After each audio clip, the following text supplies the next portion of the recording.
ಕುರುಕ್ಷೇತ್ರ ಕದನಕ್ಕೆ ಕೇಸರಿ ಪಡೆ kick start. ಇಂದು Kharge ತವರಲ್ಲಿ Modi mania. ಕಲಬುರಗಿಯಲ್ಲಿ ಪ್ರಧಾನಿ ಬೃಹತ್ ರೋಡ್ ಶೋಗೆ ಕ್ಷಣಗಣನೆ.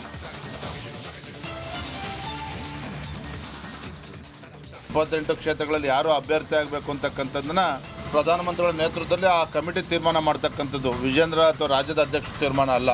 ನನ್ನ ಪೂರ್ತಿ ಮೊದಲನೇ ಆದ್ಯತೆ ಇದು ಯಾವುದಕ್ಕೂ ಕೂಡ ನಾನು ಗಮನ ಕೊಡ್ಲಿಕ್ಕೆ ಆಗ್ತಾ ಇಲ್ಲ, ಗಮನಿಸ್ತಾನೂ ಇಲ್ಲ. ನಾನು ಆದಿಕಲ್ ಪಕ್ಷದ ಮುಖಂಡಗಳು, ಪಕ್ಷದ ಕಾರ್ಯಕರ್ತರು.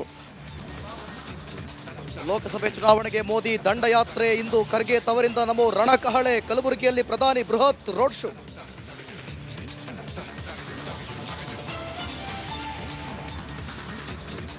ಲೋಕ ಸಂಗ್ರಾಮಕ್ಕೆ ಇಂದೇ ಮುಹೂರ್ತ ನಿಗದಿ. ಮಧ್ಯಾಹ್ನ 3ಕ್ಕೆ ಚುನಾವಣಾ ಆಯೋಗ ಸುದ್ದಿಗೋಷ್ಠಿ. ಇಂದಿನಿಂದಲೇ ನೀತಿ ಸಂಹಿತೆ ಜಾರಿ ಸಾಧ್ಯತೆ. ಹೌದು, ಅವರು ಮುಖ್ಯಮಂತ್ರಿ ಆಗಬೇಕು ಅಂತ ನನ್ನ ಹತ್ರ ಕೈ ಕಟ್ಕೊಂಡು ನಿಂತಿದ್ರು. ಅವ್ರ ಅಪ್ಪ ಬೇಡ ಅಂದಾಗ, ಅವ್ರ ಭಾವ ಬೇಡ ಅಂದಾಗ ನಾವು 39 ಜನ ಶಾಸಕರ ಹತ್ರ ಅವ್ರು ಹೆಂಗೆ ನಿಂತಿದ್ರು ಅಂತ ಅವ್ರನ್ನೇ ಕೇಳಿ. ಹೌದು, ಅವರು ಮುಖ್ಯಮಂತ್ರಿ ಆಗಬೇಕು ಅಂತ ನನ್ನ ಹತ್ರ ಕೈ ಕಟ್ಕೊಂಡು ನಿಂತಿದ್ರು. ಸಿಎಂ ಸ್ಥಾನಕ್ಕಾಗಿ ಎಚ್ಡಿಕೆ ನನ್ನ ಬಳಿ ಕೈ ಕಟ್ಟಿ ನಿಂತಿದ್ರು. ಅವರು ಮಾತ್ರ ಒಕ್ಕಲಿಗರು, ನಾವ್ಯಾರು ಅಲ್ವಾ? ಅವರಿಗೆ ಹೊಟ್ಟೆ ನೋವು. ಚಲುವರಾಯಸ್ವಾಮಿ ವಾಗ್ದಾಳಿ.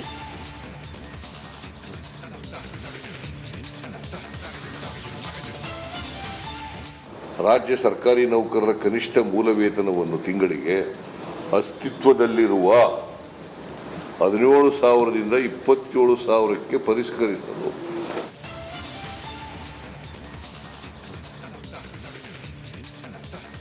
ನೌಕರರಿಗೆ ಸಿಗುತ್ತಾ ಸಿಹಿ ಸುದ್ದಿ. ಸಿಎಂಗೆ ಸಲ್ಲಿಕೆ ಆಯಿತು 7ನೇ ವೇತನ ಆಯೋಗದ ವರದಿ.